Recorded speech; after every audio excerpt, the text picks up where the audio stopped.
Hey everyone, how's it going? It's Russell Matthews here, and if you've been following the channel for the past little while, you'll probably already know that the CRB, CRSB, and CRCB have been extended, and as of recently, since it passed through the Senate, the EI program has been extended too. But there were still some questions as to how this was going to be implemented, especially given that these updates weren't made on the web pages for each of these individual benefits. Well, now I'm happy to tell you that these changes have been made, and because of this, we can essentially say that these changes have been confirmed because now we actually have it in writing how this is going to be structured. So in this video, I'm going to walk you through these changes on the websites so I can show you how they've been confirmed and how it's likely you're not going to see an interruption in the way that you apply for any of these benefits or employment insurance. And of course, check out the links in the description where you can open up your own investment accounts and start taking your wealth into your own hands. All right, let's start with the CRB and the changes that were made on that web page and how it could affect you. So previously up here above all of the text, there was this big disclaimer with a warning saying,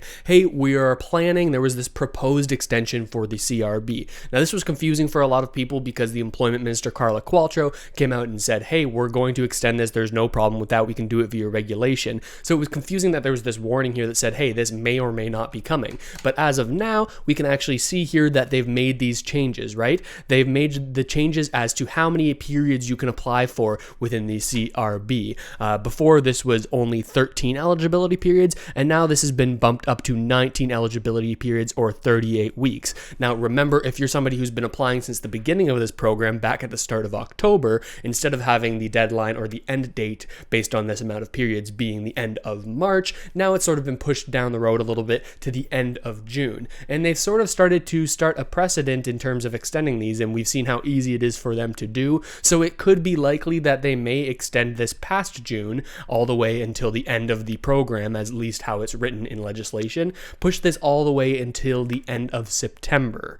Now, they said that they're going to make this decision based off of employment numbers and the job market, so we're going to have to stay tuned and look at the data over time and how the government responds to this in order to know if they're actually going to make this extension all the way out. And of course, they updated this section of the web page where they give out the information that your eligibility ends after 19 periods. Just until a couple days ago, this was 13. So it's good to know that this change is actually going to be implemented and the CRA is bringing this along. Now, there was some advice that I gave out at the beginning of the program when CRB was first coming out saying, hey, if you don't think it's likely that you may be able to get a job during this time, it could make sense to apply for benefits every other period so you can make it stretch the whole year. Well, now they've started to set this precedent of extending it. So if you're eligible for any benefits and you're someone who needs to use them, instead of sort of spreading this out, it may make sense to start claiming every benefit period that you can instead of trying to use this stretching out strategy,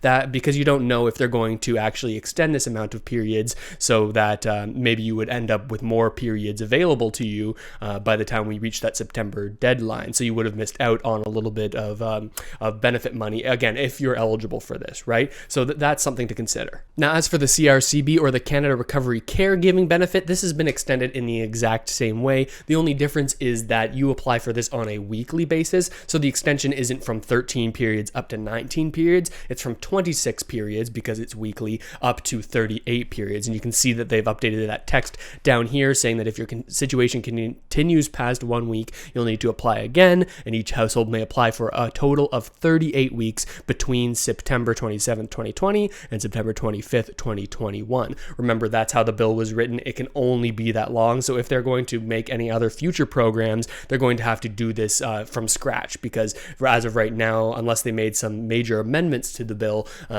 they wouldn't be able to continue with the CRB, CRSB, CRCB program. And you'll remember there was also an expansion of the program for the CRSB or the Canada Recovery Sickness Benefit. Before this was a maximum of 2 weeks that you could apply for this. Now this has been expanded out to a total of 4 weeks. This is something that lots of people were calling for, saying that people have gotten sick multiple times and they're still being forced to go into work because they've already used their CRSB. Now there are also some problems with this program. The first one is, well, of course, the the loophole was closed for this program so that people who are coming back from vacation can't take 2 weeks off and get paid for it through this program. But the other problem that's currently going on with this program is that it's not receiving as much uptick or as much use from people as you might expect. And now some of the other people in the House of Commons, some of the Conservatives and NDP, Bloc Québécois, they've come out and said, hey, this program was structured rather poorly because you actually have to apply on weekly basis and you have to not have worked for half of that week in order to be eligible to apply. Now, for many people who needed to take time off to get tested for the virus, they didn't find that they were able to take enough time off to be able to actually use this. So many critics have been calling for this to be changed to a daily program, right, where you can apply based on the days that you're off rather than it having to be a full week like this current program. People believe that maybe people might be able to use this program and access it more effectively if those changes were made, because ultimately, what good is a program if you can't access it? So that's some of the critiques of this program as of right now. So those are the major changes that have been made to the Canada Recovery Suite of programs, the CRB, the CRSB, the CRCB.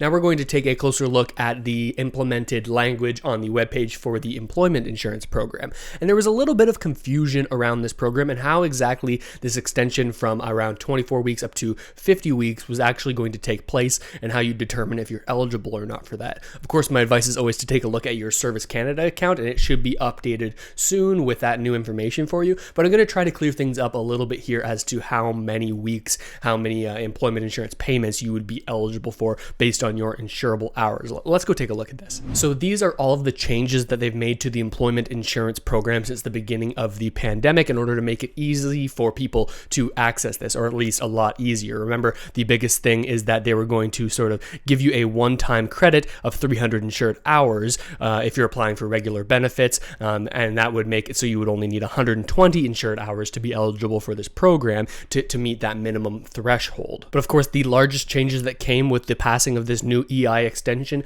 are right here. The first one is you'll be eligible for up to 50 weeks of benefit. Remember, that's the new maximum. And the other change that was made is if you're registered for the self-employed employment insurance program, you need to have made at least $5,000 in net earnings in 2020 to be eligible for benefits in 2021. Now, previously, this number right here, this 5,000, that was 7,500. So again, they've broadened the program in order to help more people who are at that sort of lower income level to be eligible for this program, even if you didn't make that $7,500 that it used to be. If you made over $5,000 now, it sort of brings it in line with the CRB, CRSB, CRCB with that $5,000 minimum. Now, if you've earned over that, you're going to be able to apply and participate in the self-employed insurance or employment insurance program.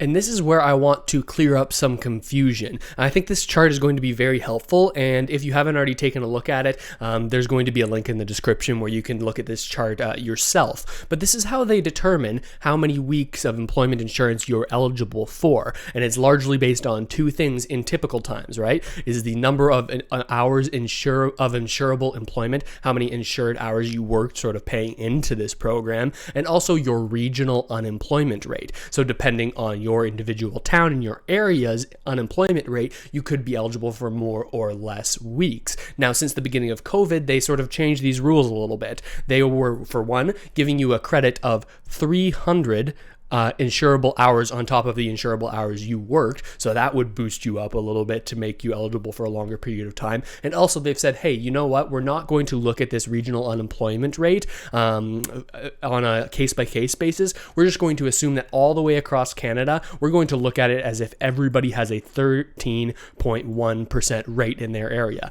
And if your individual community has above that, we're going to take the higher of the two numbers, right? So that's where this previous number of 26 came from. It was from this chart based on the minimum qualifications for the program, the 120 hours worked, because you can add in that 300 hours worked as the one-time credit, as well as this 13.1% rate that they're applying to all of Canada. So if you want to calculate how many hours or how many employment insurance benefits you would be able to receive based on the amount of hours you worked, you would look at this column right here for 13.1%, and then you determine how many hours you worked, insurable hours, remember that's how many you worked, plus the 300 credit, and you sort of follow down this 13.1 chart and find out how many hours you worked, and then that's how many weeks of EI you'd be eligible for. So to the best of my knowledge, many of these 45s that are on the chart, those will be bumped up to 50. I don't believe this chart has been updated since this extension, but that's how they calculate how many employment insurance weeks you can be on this program for, right? It's a confusing system, and that's leading to a lot of people calling for a revamp of this system, saying that, hey, this doesn't really work out for the typical economy and that we're living in today, right? There's so many people who work in the gig work industry or work multiple jobs. It makes it difficult to sort of get this information to determine whether or not you're eligible for employment insurance. And there have been some major calls for a total revamp of the employment insurance program. And that's something that we could hope to see or potentially expect some changes to these programs when we see the new federal budget. Again, it seems like all of the videos that I'm making are always focused on, hey, we need to wait to see a budget to see what's actually going to happen in this country. So if you haven't already done so, make sure to subscribe, hit the notification bell, because I'm going to be bringing that information to you as soon as it's available. But hopefully that clears things up for you. I'm glad to see that they've made these changes on the actual website, because as you know, with government, it's one thing to pass a bill, but how they actually implement it can be a little bit different,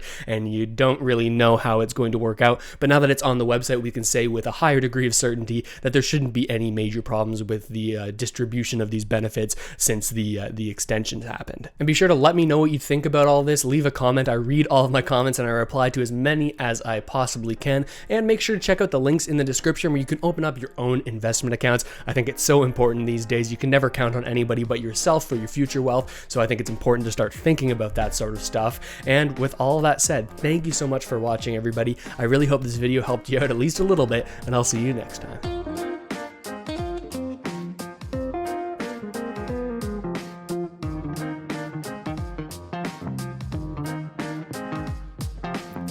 This channel is supported by viewers like you. Thanks, channel members.